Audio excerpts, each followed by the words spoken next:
के लिए कहा जाने लगा है कि ये जब बोलते हैं तब भी ये लोगों को खा जाते हैं, दूसरों को काम खा जाते हैं, और नहीं बोलते तब भी लोगों को काम खा जाते हैं। अब जीरो। अब आप सोच रहे हो कौन है आखिर ये? थोड़ा पलटे आप जी भी। तो पहचान गया आप? जी नमस्कार नमस्कार। आज थोड़ा बोल दीजिएगा। हाँ जो भाई आप लोगों के साथ तो बोलना ही पड़ेगा, आप लोग चुप नहीं रहने देते। उन्होंने इंटेंसिटी जो थी रोल की पहले पकड़ ली थी। हाँ इन द सेंस कि पता है आपको होता क्या है कि जब आप कोई रोल हाँ बोलते हो ना, खास करके मेरे साथ में होता है, अगर वो मुझे कैरेक्टर जो है ना, मुझे उसका जिस्म, उसकी आँखें, उसका सांस लेने का स्टाइल, उसके चलने का स्टाइल मुझे दिख जाता है जब नरेशन में ना या स्क्रिप्ट पढ़ते हुए, तो मैं उस रोल को हाँ बोल देता हूँ। और जो कैरेक्टर मुझे दिखता नहीं है, मेरे दिमाग में मुझे स्ट्रगल करना पड़ता है देखने के लिए, उसको मैं करता ही नहीं। बहुत कुछ मददगार साबित हुई आपकी जो आपने इतना ज़्यादा थिएटर किया, मेरा ख्याल उसकी वजह से। जी थिएटर करने से तो फ़ायदा होता ही है। थिएटर करने से अगर एक एक्टर को फ़ायदा होता है, एक आप लोगों के विजुअल मीडियम में जिसने थिएटर किया है, अगर बात हुई कि पहले से आप जो है तैयारी कर चुके हैं, पहले से आपको अपना काम आता है। अगर देखिए अब फिल्म इंडस्ट्री है, जब आप इसको इंडस्ट्री बोलते हैं तो इसमें स्किल्ड लेबर नाम की एक चीज़ होती है, तो स्किल्ड लेबर के नाम पे हम थिएटर वाले ही हैं। ये गाना बहुत ज़बरदस्त। तो बात रख दी आपने यहाँ पे। नहीं ये मैं किसी पे तंज नहीं कर रहा हूँ, क्योंकि थिएटर वाले सब अपना काम करके आते हैं बेचारे, बहुत साल वो लोग जूझने के बाद, और अपना काम सीख करके आते हैं। बाकी बहुत सारे एक्टर्स यहाँ पे आते हैं जो सिनेमा सिर्फ करने आते हैं, उनको आके सीखना पड़ता है, या तो वो किसी एक्टिंग स्कूल में जाते हैं सीखने के लिए, या फिर काम करते करते सीखते हैं। हम लोग का क्या होता है कि चूंकि हम थिएटर करना चाहते थे तो हम काम अपना करके आते हैं। लेकिन मनोज जितने भी थे बहुतों ने नहीं किया, थिएटर नहीं किया, जैसे दिलीप साहब ने नहीं किया, बच्चन साहब ने नहीं किया, बहुत से ऐसे। बच्चन साहब ने किया है, बाद में किया। नहीं बच्चन साहब ने काफी थिएटर किया। इंग्लिश प्ले वगैरह उन्होंने करे हैं। उन्होंने कलकत्ता में बहुत सारा थिएटर किया है, उन्होंने अपने कॉलेज में काफी थिएटर किया। लेकिन वो थिएटर जो आप लोगों का थिएटर था वो पूरा एक मंजा हुआ थिएटर, इसलिए कि हम लोग एनएसजी वगैरह, तो मतलब हम लोग को ज्यादा दिन रुक गए, ये था। बच्चन साहब उस तरह से रुके नहीं, लेकिन हम लोग कुछ ज़्यादा दिन हम लोग रुक गए, हमें मज़ा आने लगा था। हमें थिएटर में हम खो गए थे, तो हम सिनेमा का ख्वाब जो था वो भूल चुके थे।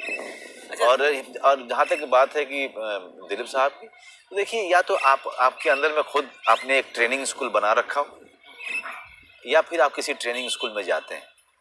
दिलीप साहब के अंदर में ट्रेनिंग स्कूल था, थिएटर ऑलरेडी था, वो सारी चीज़ें वो पढ़ते लिखते थे, उसका रियाज करते थे। अगर उनकी स्टोरी पढ़ें, उनकी कहानी पढ़ें, उनका ये बायोग्राफी पढ़ें उनकी, तो आपको अंदाज़ा हो जाएगा कि उनको भाषा को लेकर कितना प्रेम था उनके अंदर में, उनको स्पीच को लेकर कितना प्रेम था, उनको चरित्रों को लेकर कितना प्रेम था। समझा? जब आप बता रहे हैं कि आपने वहाँ थिएटर में ज़्यादा रुक गए, तो कहीं से प्रेशर था घर वालों का कि यार कमाओगे कब, ये करते रहोगे, या थिएटर में कमाई होती थी? नहीं 1000 2000 कभी कभी मिल जाते थे, तो उसको भी जो जूस पी करके उड़ा देते थे। ये सोचते थे कि यार अभी पैसा आया है, जूस पी लेते हैं, जो विटामिन जो नहीं है अंदर उसको जल्दी भर लेते हैं। या उधारी में चले जाते थे। या फिर उधारी में चले जाते थे। मुझे अभी भी याद है कि बैंडेड क्वीन से मुझे 50,000 रुपये मिले थे, तो 25,000 रुपये मैंने बम्बई आने के लिए और बम्बई में आकर के एक चाल में रहने के लिए 25,000 रुपये अलग रख दिए, और 10,000 रुपये जो है वो जो चाय वाले के और धोबी के और आपके जैसे किसी दोस्त के जो बाकी पड़े हुए थे मेरे ऊपर में, सबके पैसे चुकाए मैंने, और 10,000 रुपये की पार्टी की मैंने, सबको पार्टियां कराई मैंने, चिकन मटन ये वो सब कुछ करा कर कुछ पैसे अपने भाई बहन को दे के 25,000 रुपये लेके आया था। और यही DN नगर आपको पास में ही है, DN नगर इधर है, वहाँ पे चाल अब चौल है, और वहाँ पे हम लोग रहते थे। हम दिखाना चाहेंगे, बोलेंगे कैमरामैन को, आप मनोज की नजर से दिखाइए DN नगर वाकई यही बहुत दूर नहीं है। मनोज चाल अभी भी है? अभी चाल अभी भी है, और वहाँ की बहुत सारी यादें हैं। मैं और सौरभ शुक्ला हम लोग रहते थे साथ में, और हमने आधा पैसा लगाया था उसमें, और बहुत अच्छे दिन गुजरे थे वहाँ, बहुत ही अच्छे दिन। कितने रुपए में थी वो चाल उस टाइम पे? काफी वक्त हो गया। जी 10,000 रुपये सौरभ को देने पड़े थे, पगड़ी उसकी 10,000 मैंने दिए थे, और महीने का हम लोग देते थे 2,500 रुपये, 2,500-3,000 रुपये, और आधा पैसा करके। तो मैंने 6 महीने 7 महीने का पहले ही दे दिया था कि कोई टेंशन नहीं होगा। 25,000 है मेरे पास पैसे है, तो स्ट्रगल तो अपना बढ़िया हो जाएगा। जी बिल्कुल। और शेखर कपूर ने कहा था कि कितने साल थिएटर करोगे यार, चलो अब तुम लोग सिनेमा करने चलो। तब याद आया कि अरे यार सिनेमा भी करना है। मनोज वो भी करेक्टर बहुत लाजवाब, हम बोलेंगे जबरदस्त। मेरे ख्याल से ना भूलने वाली बातें हैं वो सब? जी बहुत सारा वहाँ इससे सीख मिली थी सिनेमा की। वहाँ से ही पहली जो चढ़ाई हमने तय की थी सिनेमा की तरफ। और शेखर कपूर जैसा बड़ा निर्देशक, उस समय तो शेखर कपूर और भी बहुत बड़े थे। अभी तो बहुत सालों से काम नहीं किया उन्होंने, और मेरा मानना है कि अब हमारे हिंदुस्तान के सबसे बेहतरीन निर्देशक हैं वो। और उनसे जो है हमें पहला पाठ जो है हमको उन्होंने पढ़ाया था, और उन्होंने ही धक्का मार करके हमें भेजा था बम्बई शहर। और फिर माशाल्लाह फिर जो चलना शुरू हुआ तो? और नहीं, उसके बाद कुछ एक संघर्ष का समय आया 4-5 साल का। अच्छा। एक रुकावट सा हो गया था। वही तो मैं आपसे कह रहा हूँ कि वो एक समय था जब मैंने साइलेंट रोल किया था अपनी पहली फिल्म बैनेट क्वीन में। उस समय किसी ने तवज्जो नहीं दी। और आज अरे फिर उसके बाद आपके फिर सीरियल वगैरह आपने स्टार्ट कर दिया। जी। स्वाभिमान आपकी जिंदगी में एक नया मोड़ लेके आया था। और पैसे की कमी के कारण गया था मैं वहाँ पे, क्योंकि अच्छा। पैसे थे नहीं बिल्कुल, और भुखमरी की जिंदगी बिता रहे थे हम लोग। और किसी ने कहा कि भाई वहाँ पे 10 एपिसोड का एक रोल है, जाके कर लो। तो 1200 रुपये पर एपिसोड मिलता था, और 10 एपिसोड के लिए गया था मैं। और मुझे नहीं पता था कि उनको यूनिट वालों को इतना पसंद आ जाएगा मेरा काम कि वो मेरा काम ही बढ़ा देंगे आगे। और उसके बाद जो बढ़ा मेरा काम, 10 एपिसोड के बदले में उन लोगों ने 250 एपिसोड दे दिए मुझे। और 250 एपिसोड तक मैं रहा वहाँ पर। दो साल के करीब, 2-2.25 साल हमने वही कैरेक्टर, वही किरदार, दिन रात उन्हीं लोगों के बीच में। वो मतलब कमाल का समय था। और उस समय तो एक काला कोट एक सफेद शर्ट। हाँ, मतलब ये कहीं भी हाथ लगाते थे पैसा होता था। अच्छा। अब मतलब यहाँ पे 5 रुपये निकल जाते थे, यहाँ से तो 100 रुपये निकल जाते थे। और ये जिंदगी तो हमने कभी देखी ही नहीं थी। लगाते थे पैसा होता था। अच्छा। अब मतलब यहाँ पे 5 रुपये निकल जाते थे, यहाँ से तो 100 रुपये निकल जाते थे। और ये जिंदगी तो हमने कभी देखी ही नहीं थी। नहीं तो ढूंढते रहती थी, चिल्लर भी नहीं मिलता था कहीं से। लॉटरी निकल आती थी यार। उसे भट्ट साहब का काफी बड़ा हाथ है। भट्ट साहब का मैं शुक्रगुजार हूँ। भट्ट साहब ने मुझ पर जितना विश्वास, जितना भरोसा दिखाया इस शहर में, मुझे उतना भरोसा जो है मुझ पर, अब मुझे आज तक उतना भरोसा किसी ने नहीं दिखाया।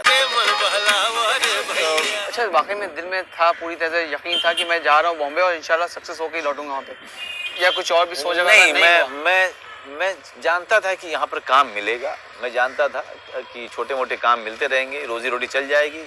अगर शादी करूँगा तो शायद घर परिवार चल जाएगा, बिजली का बिल दे लूँगा। लेकिन मुझे कभी इतना भरोसा नहीं था कि मुझे भगवान इतना अच्छा मकाम देगा, इस इतनी बड़ी जगह पर लाके खड़ा करेगा, इतनी इज्जत मिलेगी, आप लोग इतना सराहेंगे। मुझे कभी इतना विश्वास नहीं था। मैं कभी भी नहीं कह सकता कि मैं यहाँ पर जीतने मैं आया था सोच के कि मैं जीतूंगा, ऐसा कुछ नहीं था। मैं उस तरह का ख्वाब, तो मुझे लगता था कि यार कैरेक्टर रोल मिलेंगे, अपना वही करते हुए फिर ज़िंदगी गुजर जाएगी अच्छे से। टर्निंग पॉइंट क्या मानते हैं अपनी जिंदगी का? डेफिनेटली सत्या, डेफिनेटली सत्या अभी कुमार। वो क्योंकि एक अनप्रेसिडेंटेड सक्सेस था, एक ऐसा सक्सेस जो कि वर्ल्ड वाइड जो है, मैं अचानक से मैं फेमस हुआ। और आज तक मैं कह सकता हूँ कि जो भी कुछ हूँ मैं उस रोल की वजह से हूँ।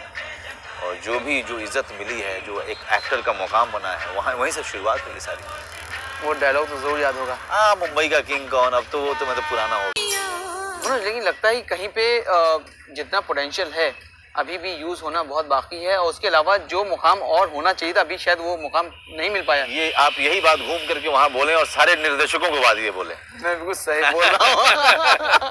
अब आप बोले कि भैया मनोज बाजपेयी के साथ तो अब मनोज बाजपेयी को मुकाम दीजिए, क्योंकि अभी तक वो भूख जो है वो खत्म नहीं हुई है। नहीं, वो खत्म होनी भी नहीं चाहिए एक्टर के अंदर से, कभी होगी भी नहीं, हो भी नहीं। और मैं अभी भी मानता हूँ, बिल्कुल सही कह रहे हैं यार, कि मुझे अंदर में और भी बहुत सारा चीज़ है, बहुत सारी देने की शक्ति है। और मैं चाहता हूँ कि जो है, जो लोग हमारे डायरेक्टर, हमारे जितने भी महोदय हैं, वो आपकी बात सुने और समझें और मुझे अच्छे से अच्छे रोल देते रहें। मनोज क्या मतलब शॉर्ट टेम्पर्ड है कि मतलब रिलैक्स रहते हैं कि? मनोज शॉर्ट टेम्पर्ड में कभी नहीं था, कभी भी नहीं।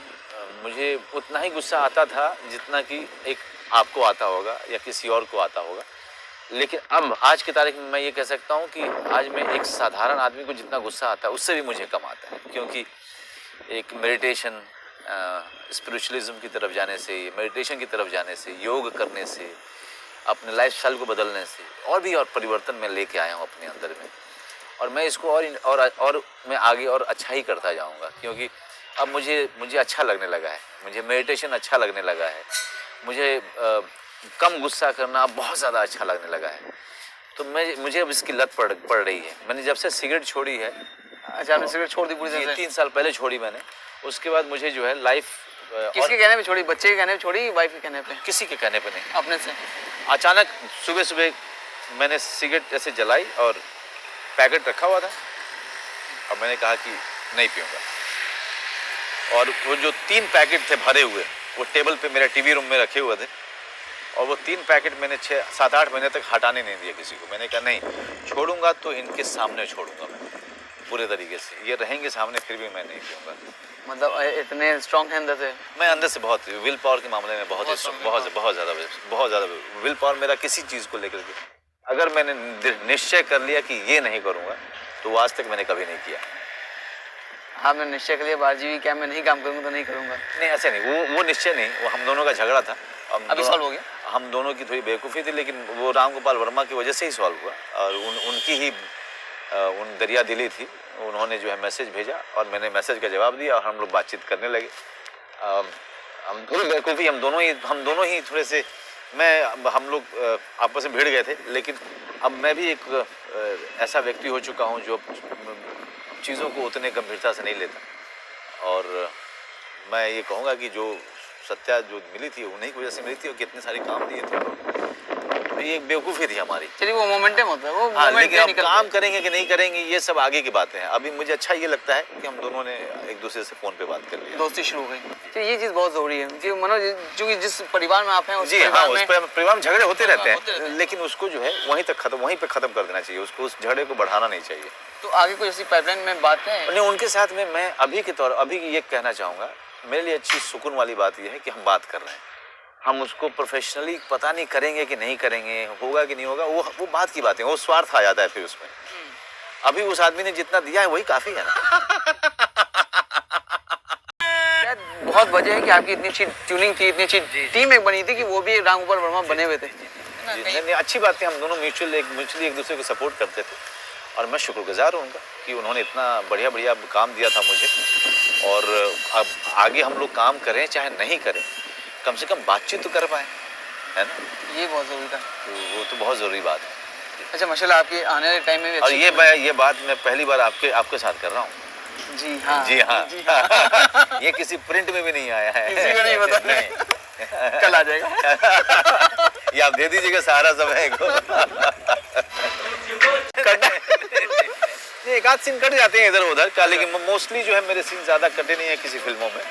मोस्टली यही हुआ है मेरे साथ में, लेकिन हमेशा डर लगा रहता है कि हर स्टेज से जो है आप हर स्टेज पे आपको परखा जाता है आपके एक्टिंग को, और कहानी में आपका जो सीन है वो फिट हो रहा है कि नहीं हो रहा है, या उसके बिना काम हो सकता है, तो डर तो लगा ही रहता है क्योंकि मेहनत आपने बहुत की। मनोज, दिल करता है कि पेड़ों के इर्द गिर्द भी गाएं अच्छी खूबसूरत लड़कियों के साथ। मैं आपको सही बताऊं यार, सही बताएं? नहीं सही में मैं ये काम कर चुका है फिल्मों में। किया है, लेकिन घात में किया मैंने, जुबेदा में किया, जुबेदा में सक्सेसफुली भी काम किया, घात में भी सक्सेसफुली किया, मैंने बेवफा में भी किया।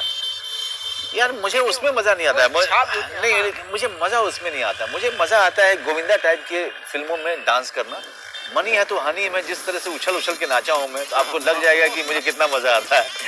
और इसलिए यही गणेश आचार्य की डांस एकेडमी में हमारी रिहर्सल होती थी और सत्या में भी अलग डांस, और सत्या में भी देखेंगे, और वो उस तरह के डांसेस मुझे दिल से नाचो। लगता है अपने घर की किसी बारात में नाच रहे हैं। नहीं, वो ज़रूरी है, और तभी जो है वो आगे जो सड़क पे आदमी है वो आपसे रिलेट करता है। जब सड़क के आदमी को लगे कि वो मैं जो डांस कर रहा हूँ वो कर सकता है। देखिए, ऋतिक एक अलग तरीके का डांसर है, ऋतिक के तरीके के डांसर इस इंडस्ट्री में कोई नहीं है, ठीक है, हाँ कोई नहीं है, लेकिन ऋतिक के डांस को देख करके लोग डर जाते हैं कि यार, अवाक रह जाते हैं। अरे मैं घर जाते हैं अपने गांव में, तो वो जो दोस्त यार, वो जो चौपाले, वो जो लगा करता था, वो सब वैसे ही है?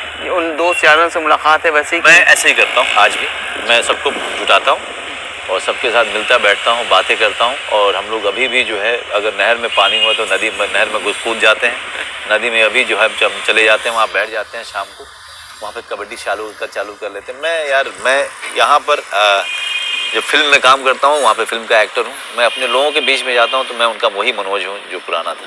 वही ज़िंदगी असली है और वही उसी की याद ज़्यादा आती है। वो लोग भी खुश होते होंगे यार मनोज को देख के। उनको अच्छा ये लगता है कि मैं वैसा का वैसा ही हूँ। और बदला नहीं। उनको ये आश्चर्य भी होता है और अच्छा भी लगता है।